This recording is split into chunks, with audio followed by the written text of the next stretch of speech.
영광을 보여주시고 이 교회 가운데 그 영광으로 이끌어 주신 우리 하나님께 좀 감사와 영광의 박수를 좀 올려드리겠습니다. 네, 하나님 감사합니다. 우리 좋으신 하나님 감사합니다. 오늘 제가 나눌 말씀 같이 성경 봉독하겠습니다. 느헤미야 8장 8절에서 12절입니다. 느헤미야 8장 8절에서 12절 우리 같이 한 목소리로 같이 봉독하겠습니다. 하나님의 율법책을 낭독하고 그 뜻을 해석하여 백성에게 낭독하는 것을 다 깨닫게 하니 백성이 율법의 말씀을 듣고 다 우는지라. 총독 느헤미야와 제사장 겸 학사 에스라와 백성을 가르치는 레위 사람들이 모든 백성에게 이르기를 오늘은 너희 하나님 여호와의 성일이니 슬퍼하지 말며 울지 말라. 느헤미야가 또 그들에게 이르기를 너희는 가서 살찐 것으로 먹고 단 것을 마시되 준비하지 못한 자에게는 나누어 주라. 이날은 주의 성일이니 근심하지 말라. 여호와로 인하여 기뻐하는 것이 너희의 힘이니라 하고 레위 사람들도 모든 백성을 정숙하게 하여 이르기를 오늘은 성일이니 마땅히 조용하고 근심하지 말라 하니 모든 백성이 곧 가서 먹고 마시며 나누어 주고 크게 즐거워하니 이는 그들이 그 읽어준 말을 밝히 알미러라. 네. 오늘 나눌 말씀은요, 저희가 2017년 주제 말씀이에요. 여호와를 기뻐하라. 이것이 너희의 힘이니라. 여호와를 기뻐하라. 이것이 너희의 능력이니라. 사실은 보통 이런 주제 말씀을 선포하기 전에 한 가을쯤에 먼저 교역자들과 그리고 중재직 우리 분들과 이 꿈을 같이 나누고 쉐어링이 끝난 뒤에 그다음에 보통 연초에 이렇게 선포를 하는데 제가 이 취임식을 얼마 전에 했잖아요. 그런 시간이 없었어요. 그런데 우리 목사님들하고는 이 이야기를 잠깐 나눴어요. 느헤미야 8장 10절 말씀. 여호와를 기뻐하라. 이것이 너희의 힘이니라. 여러분, 이 시간 한 가지 질문을 던지면서 말씀을 시작하기 원합니다. 여러분은 무엇을 할 때 행복을 느끼고 에너지를 얻습니까? 무엇을 얻으면 막 삶에 에너지가 생기세요? 무엇을 하면 삶이 막 힘이 생기고 능력이 나타나시겠어요? 여러분, 도박에 중독된 사람들은요, 도박을 할 때 희열을 느끼고 에너지를 얻습니다. 물질을 사랑하는 사람들은 물질을 얻을 때 막 희열을 느끼죠. 사랑에 빠진 사람은 사랑하는 사람과 함께 있을 때 에너지를 얻고 행복을 느껴요. 근데 문제는 도박에 빠진 사람들이 도박을 하는 동안 에너지를 얻고 힘을 얻는 것 같지만 그 도박이 끝난 후에 허무함과 허탈함이 생기죠. 또 그렇게 좋아하는 물질을 얻어서 차도 사고 집도 사고 원하는 거 사고 많은 거 사요. 근데 한번 질문을 해보세요. 이거 얻으면 이거 가지면 그렇게 행복할 것 같은데 세 달 전에 산 새 차가 오늘 내게 일어난 문제를 해결해 줍니까? 어려운 일이 생겼어요. 막 사랑하는 사람이 배신하고 떠났어. 근데 3달 전에 산 새 차 때문에 it's okay 그러면서 할 수 있어요? 아니요. 힘든 건 여전히 힘든 거예요. 1년 전에 산 집이 오늘의 고통과 아픔을 잃어버리게 합니까? 그렇지 않다는 거죠. 여러분, 우리가 또 사랑하는 사람하고 만나서 결혼하잖아요.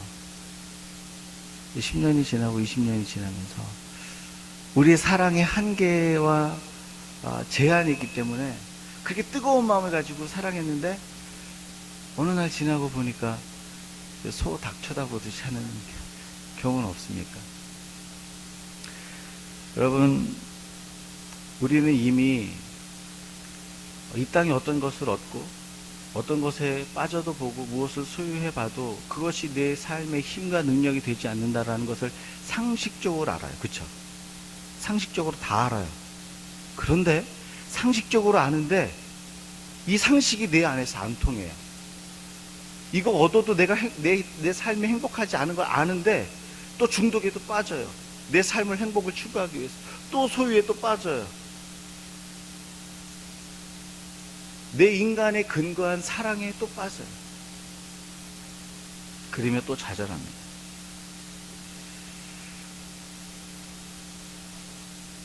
그렇다면 저와 여러분이 무엇을 누리면 행복한 인생이 될 수 있을까요? 무엇을 얻으면 힘과 능력 있는 삶을 살 수 있을까요?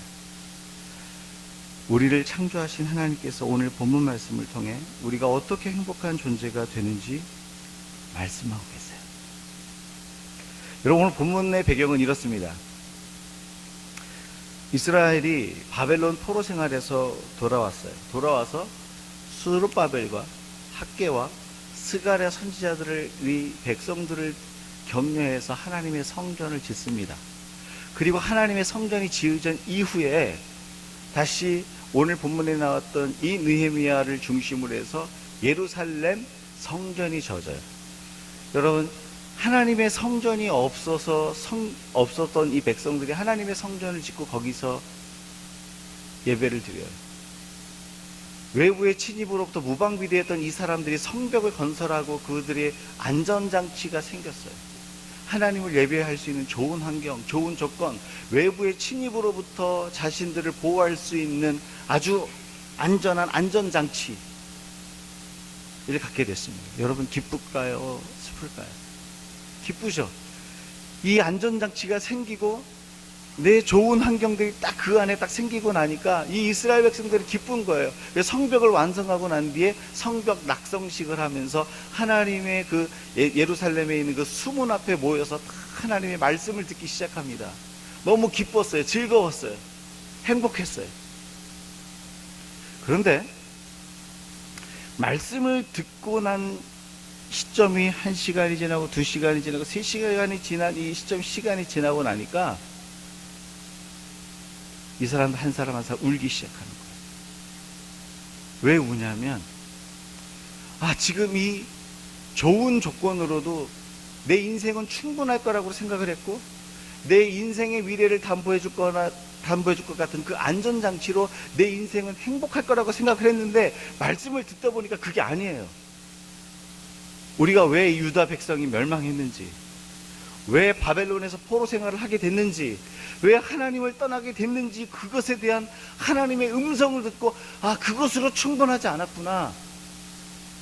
내가 그렇게 붙들고 있었던 그 좋은 조건과 내가 붙들고 있었던 그 안전장치로 내 인생은 충분히 행복할 수 있는 것이 아니구나 라는 사실을 깨닫게 됩니다.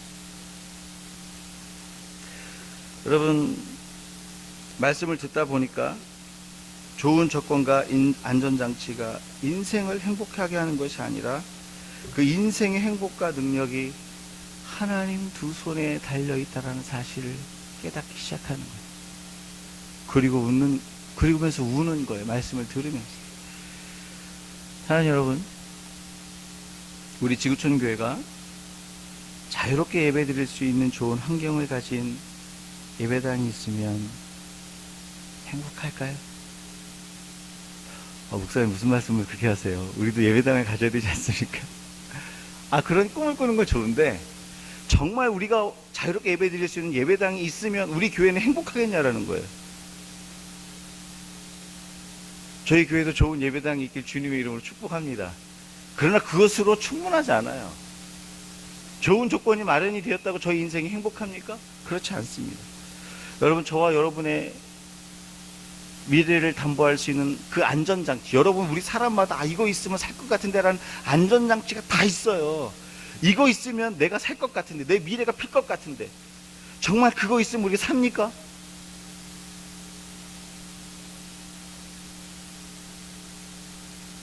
오늘 하나님은요, 그렇지 않다라는 거예요.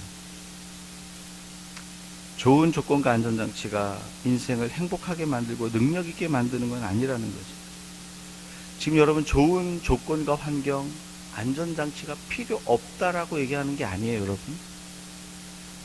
김봉수 목사는 세상의 것들이 다 필요 없다고 생각하나 봐. 절대 오해하시면 안 돼요. 우리의 안전과 우리의 미래는 우리가 생각하고 있는 그 안전장치와 그 조건에서부터 시작되지 않는다라는 거예요. 하나님 오늘 이거 말씀하시는 거예요.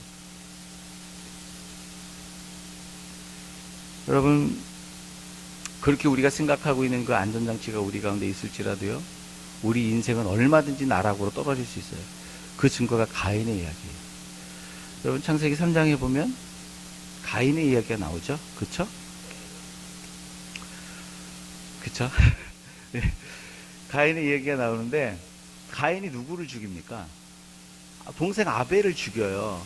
동생 아벨을 죽이고 난 뒤에 이제 하나님께 벌을 받아요. 무슨 벌을 받냐면, 네가 이제는 유리하는 자가 될 거야. 네가 땅에서 애를 쓰고 힘을 써도 땅이 효력을 내지 못해. 아담이 타락했을 때에는 형벌은 받았지만, 죽음은 왔지만, 수고하고 땀을 흘리면 땅이 효력을 냈어요. 근데 사람을 죽인 이 가인에게 나타난 형벌은 뭐냐면, 네가 수고할지라도 땅이 효력을 내지 못. 그러니까 이가 유리한 자가 되는 거예요. 근데 하나 두려움이 생겨요. 무슨 두려움이 생기냐면, 하나님, 내가 유리하고 돌아다니다가 내 상황을 다 아는 사람들이 나를 죽이면 어떻게 합니까? 그럼 하나님 표를 주시죠. 내가 이 표를 줄 테니까 이거 갖고 다니면서 보여주면 절대 너 안 죽을 거야. 이 말을 들은 가인이 어떻게 생각을 하죠? 하나님, 그거 거짓말일걸요? 내 상황이 이런데, 내 조건이 이런데, 나를 향해서 화살을 쏘는 저 사람들이 날 가만히 내버려 두지 않을 거예요. 그러면서 가인이 한 게 있어요. 뭐 한 줄 아세요? 창세기 4장인데 지금 3장이라고 잘못 얘기했네, 보니까. 그죠? 창세기 4장에 보니까 이렇게 표현되어 있어요. 가인이 여호와의 낯을 피하여 여호와를 떠나 노 땅에 거하며 에녹성을 쌓으니라. 여러분, 지금 가인이 왜 에녹성을 쌓았을까요? 어려우세요? 상식인데. 여러분, 테두리를 만들고 누군가를 들어오지 못하겠다는 것은 자기가 믿을 만한 안전장치를 세운 거예요. 하나님이 주시는 안전장치를 버렸어요. 이 표를 가지고 있으면 너 결코 죽지 않고 해함을 받지 않을 거야.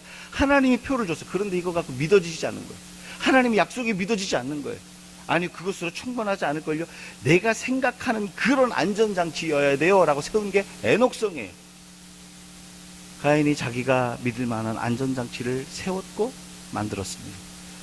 근데 성경을 읽어보면 그 다음에 무슨 일이 벌어지는 줄 아세요? 그가 만들어 놓은 그 안전장치 안에서 그의 후손 라멕이 사람을 죽이는 피성읍이 됩니다. 가인이 죽인 자들은 7배나 벌을 받을 것이지만 라멕이 죽인 자는 거기에 77배의 벌을 받을 것이라고 얘기를 해요. 그 무슨 말입니까? 그 성이 피가 튀기는 성이 됐다는 거예요. 안전장치라고 만들어서 그 안에 들어갔는데 그 성이 더 이상 안전장치가 아니에요. 여러분, 저와 여러분의 인생 가운데 이런 일이 있을 수 있어요. 내가 이 성은 안전장치라고 만들었고, 이 직장은 나의 안전장치라고 만들었고, 이 비즈니스는 나의 안전장치라고 만들었고, 이것은 나의 안전장치라고 만들었는데, 그것이 오히려 그 안에서 피를 튀기는 내 삶의 현장이 될 수 있다는 거예요.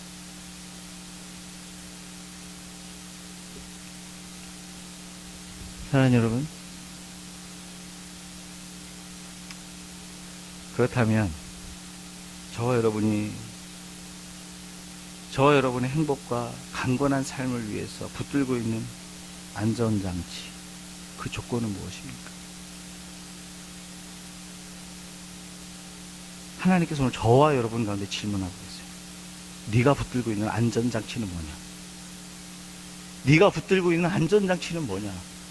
오늘 내게 답을 줘라.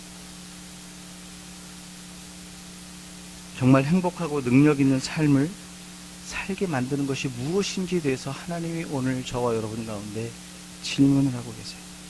오늘 본문 말씀에는 인간을 창조하신 하나님께서 친히 그리고 그 답을 주고 계십니다. 어떻게 우리 인생이 힘과 능력을 가지고, 하나님이 주신 힘과 능력을 가지고 온전한 삶을 살아가는 비결을 가질 수 있겠습니다. 오늘 말씀에는 그 비결이 선포되고 있어요. 그 비결이 10절 말씀이었습니다. 10절 말씀 같이 한번 읽어보실까요? 같이 읽습니다. 이 날은 주의 성일이니 근심하지 말라. 여호와로 인하여 기뻐하는 것이 너희의 힘이니라. 하나님께서 우리에게 하나님이 주시는 힘과 능력 있는 삶을 살게 하기 위해서 요청하는 게 뭡니까? 너희의 힘이니라. 이것이 너희의 힘이니라 말씀하시면 무엇을 요청하세요? 하나님을 기뻐하라고 얘기하는, 기뻐하라. 여러분, 여호와를 기뻐하는 것이 저와 여러분의 힘이래요. 하나님이 주시는 능력과 힘 가운데서 살아갈 수 있는 방법이래요. 하나님을 기뻐하는 것이 인생길 가운데서 행복한 삶으로 하나님이 원하시는, 하나님이 주시는, 하나님이 보장하시는 그 행복과 안전 속에서 살 수 있는 것이 첫 번째 비결이 뭐냐면 여호와를 기뻐하는 것이에요. 여러분 믿으세요? 그럼 우리가 퀘스천을 가져야 돼요. 하나님을 기뻐하는 것이 하나님이 우리 가운데 제시하시는 힘과 능력이고 안전장치인데, 그렇다면 여호와를 기뻐하는 것은 어떻게 하는 것일까요? 여러분, 여호와를 기뻐한다는 것은, 어떤 존재를 기뻐한다는 것은 사랑하는 관계 가운데 있을 때 나타나는 거예요. 사랑하면 그 존재를 기뻐합니다. 사랑하면요, 그 사람만 생각해도 막 입가에 웃음이 싹 떠올라요. 제가 증거를 보여드릴게요. 지난주 저희가 그 성탄 발표했었죠. 그쵸? 기억 안 나세요? 네, 성탄 발표했어요. 근데 유치부부터 막 올라오니까요, 올라올 때부터 그 엄마 아빠들이 그 사진 카메라를 들고 앞으로 다 나와요. 어떤 분이 이렇게 앉아서 제가 바닥도 막 차가웠을 텐데 신경도 안 써. 너무 행복해서 얼굴이 막 웃어요. 기쁜 거예요. 사랑하는 존재가 올라오니까 기쁜 거예요. 너무 행복한 거예요. 기쁨은요, 사랑하니까 생기는 거예요.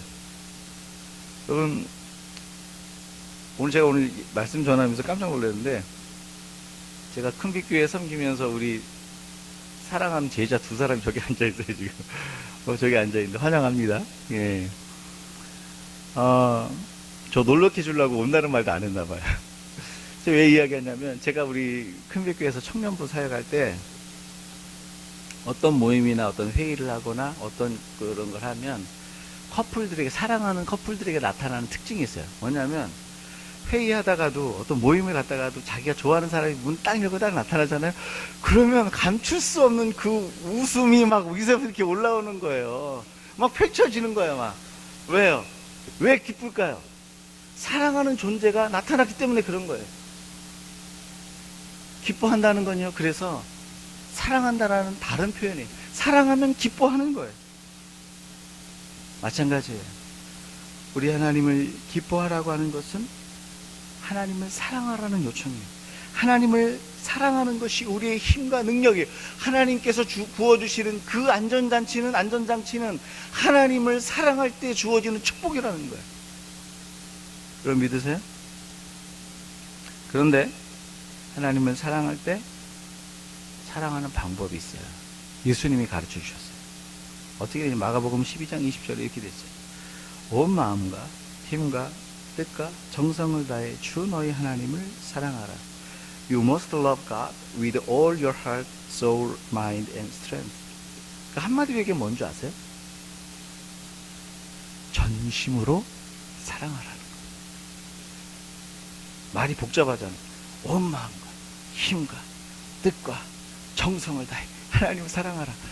많이 들은 것 같은데 뭐지? 생각할 수 있잖아요. 한마디로 요약하면 뭐냐면 전심으로 사랑하라는 거예요. 전심으로. 여러분,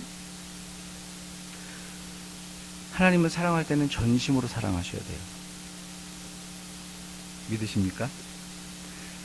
사랑에는 전심으로 사랑하는 사랑이 있고 진심으로 사랑하는 사랑이 있어요.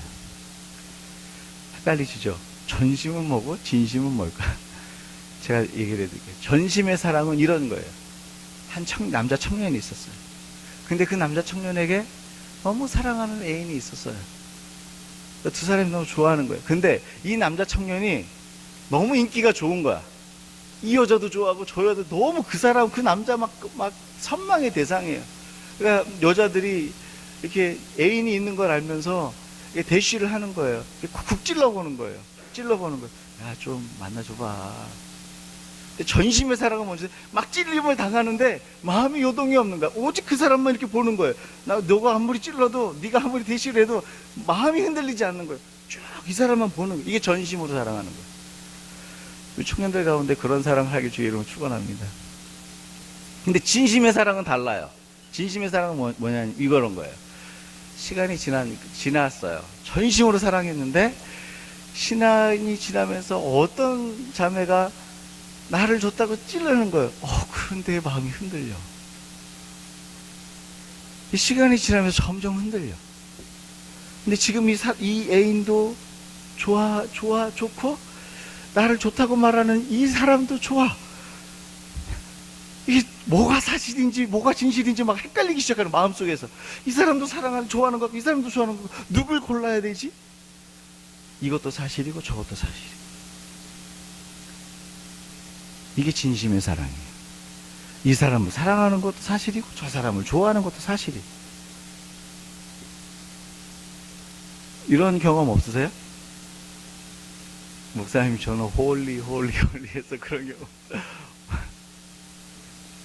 근데 여러분, 하나님을 사랑하는 데 있어서도 이런 일들이 있다라는 거예요.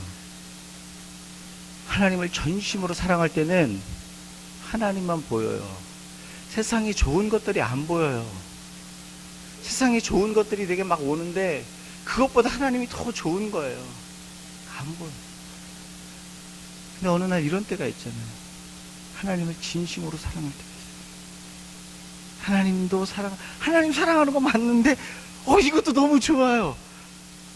하나님, 왜 제가 꼭 전심으로 사랑해야 됩니까? 하나님을 진심으로 사랑하면 안 돼요?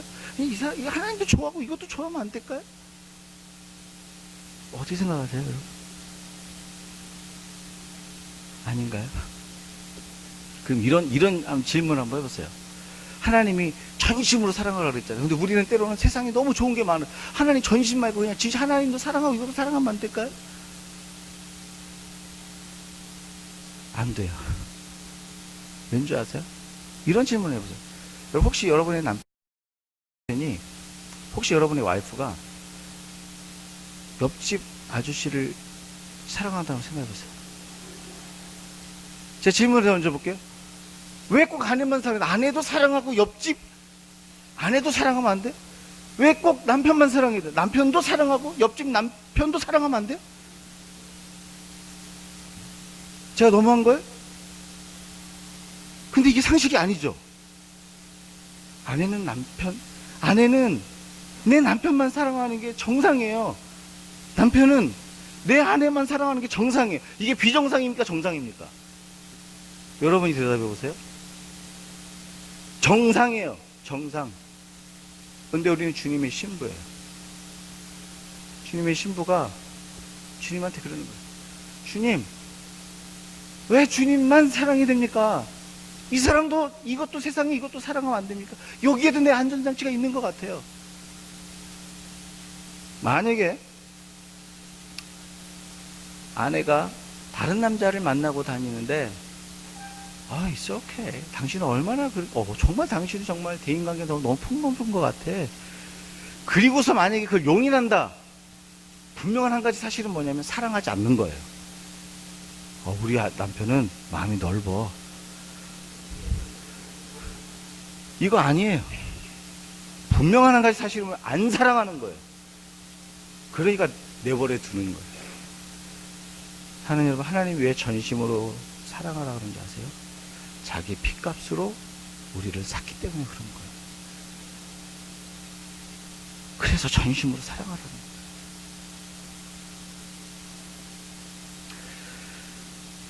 사랑하는 여러분, 전심으로 우리가 사랑할 때 하나님으로부터 누리는 은총이 있어요.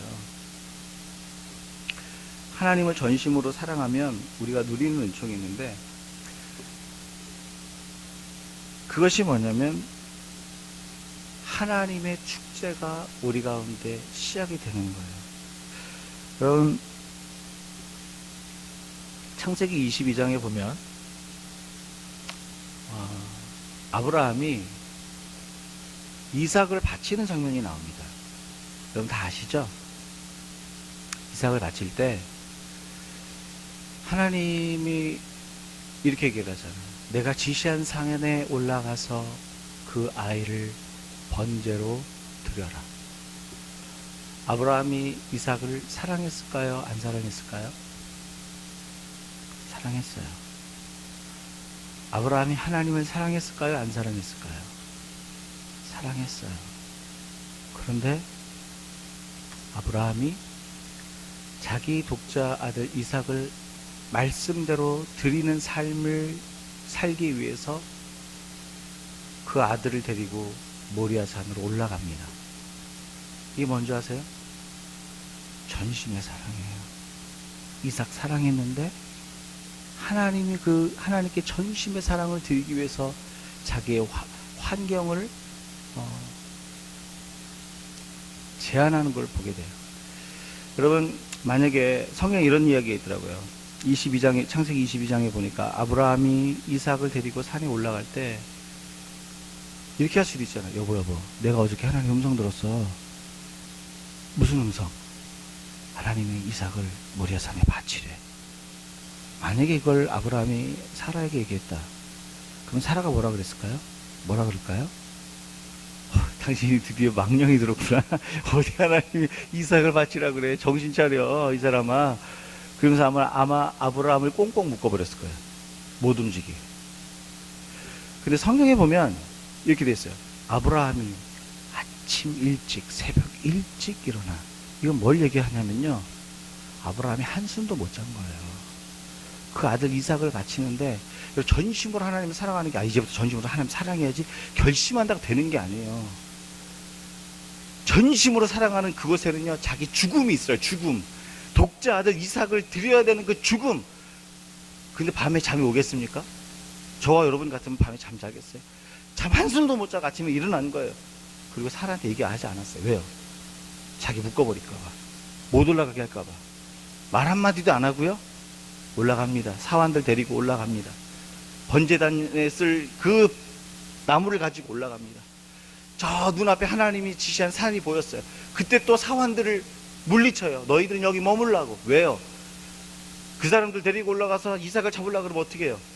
또 사환이 와서 또 꽁꽁 묶을 거예요, 아브라함을. 우리 주인이 드디어 미쳤구나. 그거 아는 거예요. 그러니까 환경을 다 정리해요. 여러분, 전심으로 사랑을 하기 위해서는요, 많은 부분을 정리를 해야 돼요.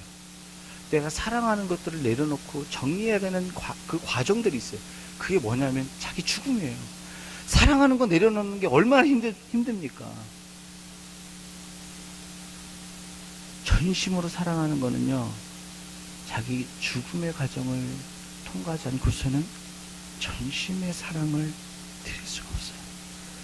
근데 여러분, 놀라운 일이 벌어져요. 그 전심의 사랑으로 아브라함이 이삭을 잡으려고 딱 하니까 하나님이 뭐라 그래요? 야, 아브라함아, 네 손을 거기서 거둬라. 내가 이제야 네가 하나님을 경외하는 줄 아노라. 그러면서 그때 이상한 소리가 들려요. 무슨 소리가 들립니까? 저 수풀에서요, 이 수풀에서 그 순양의 뿔이 걸려서 이렇게 막 매달려 있는 거예요. 빨래줄에 빨래 걸리듯이. 여러분, 우리는 성경을 그냥 읽지만 이게 굉장히 고고학적인 도움이 필요해요. 그때 당시에 고대 근동 지방의 이 모리아 산에 사는 산에 있는 나무들 다 관목이에요. 관목이 뭐냐면 남자 허리춤 다 밑으로 나무가 자라요. 키 큰 게. 근데 지금 순양이 딱 쓰잖아요. 그 뿔이요, 그 관목 위로 올라와요. 절대 걸릴 수가 없어요. 그런데 성경은 뭐라 그러냐면 그 관목 사이에 순양의 뿔이 걸려서 못 나가고 있는 거예요. 누가 이렇게 했을까요? 하나님이 얘기하는 거예요. 야, 너 저기 가서 좀 처박혀 있어봐. 내가 얘기할 때까지 처박혀 있어봐. 처박혀 있는 거에 하나님 명하시니까. 이삭을 잡으려고 하는 순간 꽉 처박히면서 그래. 이삭을 네 손을 거둬라. 저기에 있는 것으로 너의 번제를 드려라. 여러분, 그때 이삭을 드리려고 했던 그 아버지의 마음 가운데 하나님께 대신 드릴 그 어린 양을 보면서 축제와 축복이 일어나지 않았겠습니까? 가슴 속에서 환희가 일어나지 않았겠어요? 이게 하나님이 주시는 영광이고 기쁨이고 능력이에요.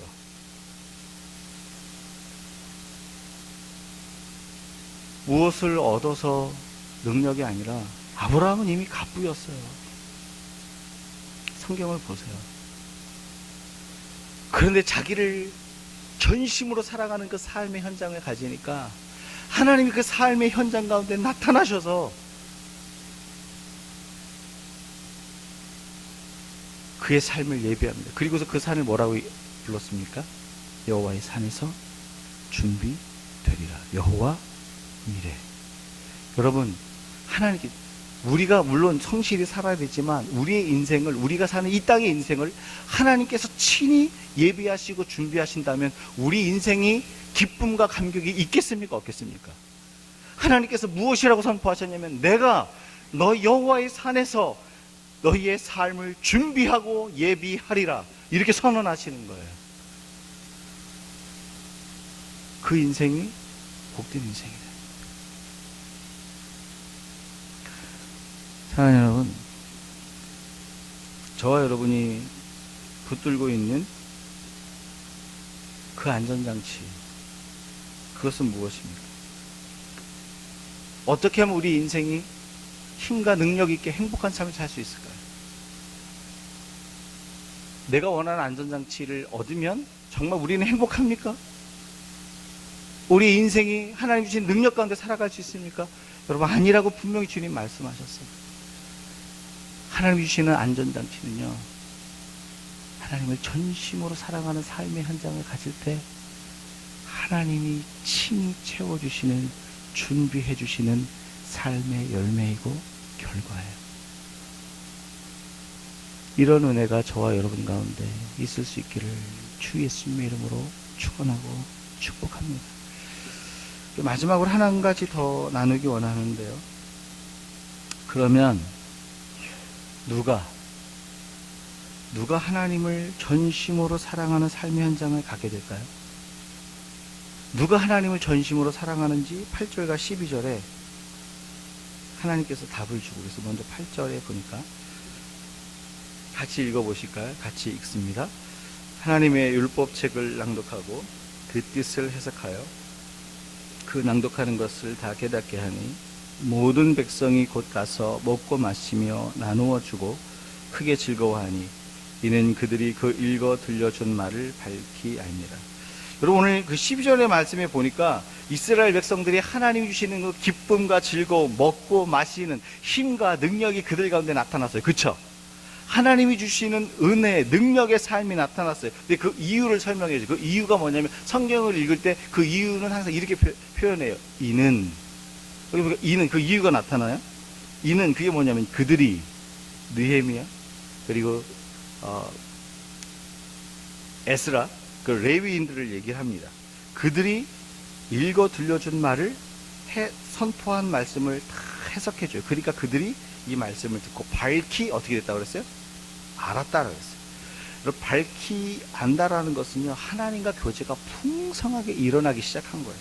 그래서 하나님의 말씀을 통해 하나님의 인격과 나의 인격이 연합되고 하나님의 존재와 나의 존재가 연합되는 이 상태가 나타난 겁니다. 따라서 하나님의 말씀을 통해 우리의 인격과 하나님의 인격, 우리의 존재와 하나님의 존재가 연합될 때 우리는 하나님을 사랑할 수 있어요. 말씀을 통해서 그 인격에 매이고 성품에 연합되어지고 그 존재에 연합될 때 우리는 하나님을 사랑하고 신뢰하는 삶을 살 수 있다는 거죠. 여러분, 제가 어디서 온지 아세요? 시티. 토론토에서 왔잖아요.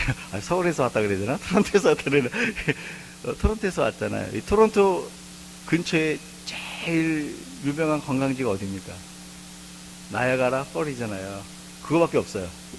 토론토에는 그거밖에 없어요. 근데 그걸 보러 가려고 해도 1시간 반 가야 돼요. 근데 그 나야가라 펄스에는 각각 한 2, 3년마다 한 번씩 이 끝에서 저 끝까지 줄을 매달고 거기를 건너갔다 왔다 갔다 하는 그 고개를 하는 그 행사가 이렇게 벌어져요. 아주 예전에 있었던 아주 거의 20여 년 가까이 있었던 일인데요. 유명한 한 사람이 있었어요. 그 1년에 몇 번에 걸쳐서 쭉 그 나야가라 펄에 줄을 매달고 거기를 그 큰 발을 딱 들고서 중심을 잡고 건너갔다 왔다 갔다 하는 거를 하시는 분이 계세요. 그걸 TV에서도 중계를 하고 그래서 그쪽 지역에서 꽤 유명했었대요. 근데 어느 날 이분이 또 그 행사를 한 거예요. 딱 이렇게 잡고 딱 하고서 사람들이 물어봅니다. 여러분, 제가 여기서부터 저 끝까지 갔다 올 줄로 여러분 믿으세요? 그랬더니 그럼요. 우리가 TV에서 다 보고 당신 그런 능력이 있죠.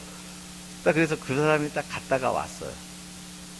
그 다음에 이런 질문을 합니다. 막 박수를 치면 예, 저는 여러분이 믿어주신 것처럼 갔다 왔습니다. 이번에 그렇다면 저의 등에 옆에서 누가 저와 함께 건너갔다 올 사람이 있으세요? 한번 손 들어보세요. 그랬어요. 손 들어보세요. 아무도 손을 안 드는 거예요. 다 알았어. 오, 이 사람이 그런 능력이 있는 줄 알았어요. 근데 아무도 손이 안 들어. 알긴 아는데 손을 안 들어. 근데 그때 어떤 꼬마 하나가 손을 딱 뜨는 거예요. 제가 할게요. 그 사람이 무슨, 저 꼬마가 어떻게 해? 부모 여기 없는 거야? 그 아이를 딱 이제 이게 안전장치를 딱 메고 해서 딱 거기를 건너갔다 옵니다. 도착했을 때 사람들이 막 박수를 쳐줍니다. 누구를 박수 쳐줬냐면 고개사를 박수 쳐준 게 아니라 그 꼬마를 박수 쳐준 거야. 야, 너 용기가 대단하다. 야, 너 안 무서워서 어떻게 거기를 그렇게 엎혀서 건너갔다 올 수 있어? 그러니까 이 꼬마가 뭐라는 줄 아세요? 이렇게 얘기해요. 이분이 우리 아빠예요. 우리 아빠라는 말에는 굉장히 큰 의미를 함축해요. 이 아이의 마음은, 이 아이의 생각은, 이 아이의 가치는 이미 아빠하고 하나가 돼 있었어요. 연합이 돼 있었어요. 그러니까 존재와 존재가 그렇게 딱 연합돼 있으니까 사랑하게 되고 신뢰하게 되고 믿게 되고 자기를 맡기는 거죠. 생명까지. 그럼 저와 여러분 어떠십니까? 사랑하는 여러분, 죄와 허물로 가득한 저와 여러분이 어떻게 하나님의 인격과 존재에 연합할 수 있습니까? 하나님의 말씀으로만 하나님의 인격과 우리의 인격이 연합될 수 있어요. 죄를 이기고 싶으나 죄를 이길 수 없고 선을 행하고 싶으나 선을 행하지 못하는 우리가 어떻게 의의 예수님과 조인하고 연합할 수 있습니까? 그것은요, 죄인이 말씀을 들을 때 그 의의 예수님과 연합할 수 있는 거예요. 여러분 믿으세요? 말씀이 우리를 그렇게 연합하게 만든다는 거죠. 말씀이. 여기 좀 도와주세요. 여기 좀. 예.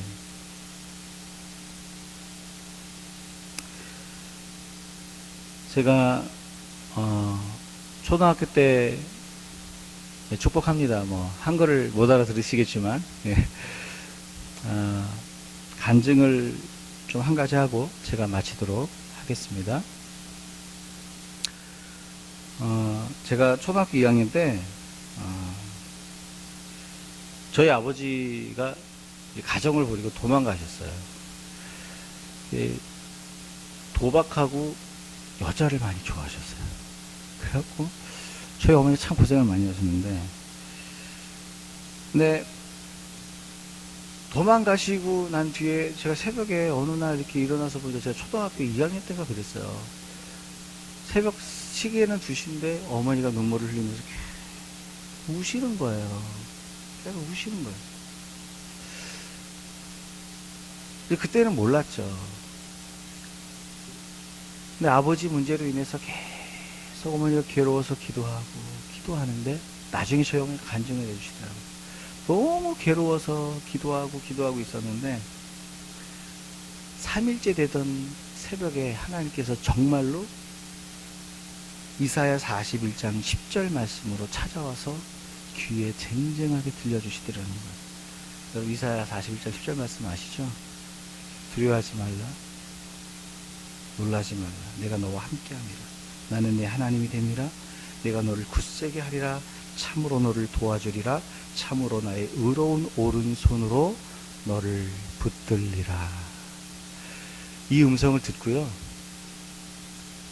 저희 어머님이 상황도 바뀌지 않고 조건도 바뀌지 않고 여전히 남편은 떠나가 있는 상태인데, 제가 기억이 나요. 저희 어머님이 어느 날부턴가 막 얼굴이 웃음이 생기고 막 기쁨이 생기고 노래를 하시는 거예요.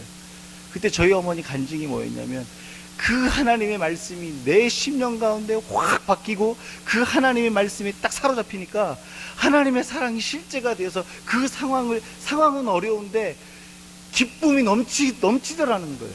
제가 지금도 생생히 기억해요. 그 어려움을요, 하나님의 그 사랑의 능력으로 지나가는 거예요.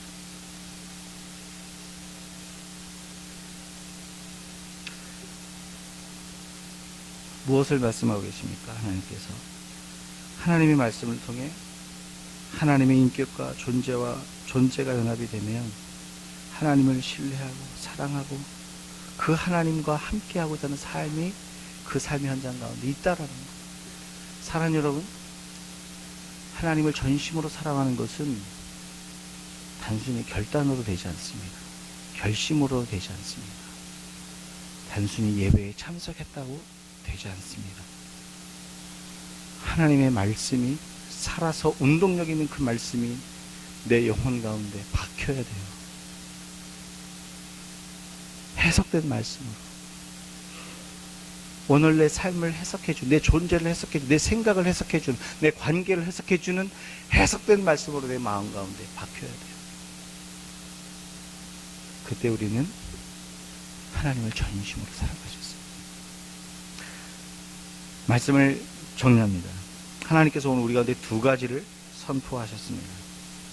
이 땅의 삶을 하나님이 주신 능력과 온전함으로 살기 위해서 하나님을 전심으로 사랑하고 있어요. 전심으로 사랑하시기 원하시는 분들은요, 자기 죽음이 필요해요. 자기 환경과 조건을 제한해요. 두 번째로, 전심으로 사랑하는 사람들은, 하나님을 전심으로 사랑하는 사람들은요, 그 말씀에 사로잡혀 있는 자, 말씀을 듣는 자, 말씀을 밝히 아는 자, 깨닫고 깨달은 말씀을 가진 자, 해석된 말씀을 가진 자가 하나님을 전심으로 사랑할 수 있다라고 하나님 선언하고 계세요. 우리 말씀을 기억하시면서 우리 같이 찬양하고 기도하는 시간 갖도록 하겠습니다. 우리 시간 찬양할 때요, 하나님은 우리의 피난처가 되시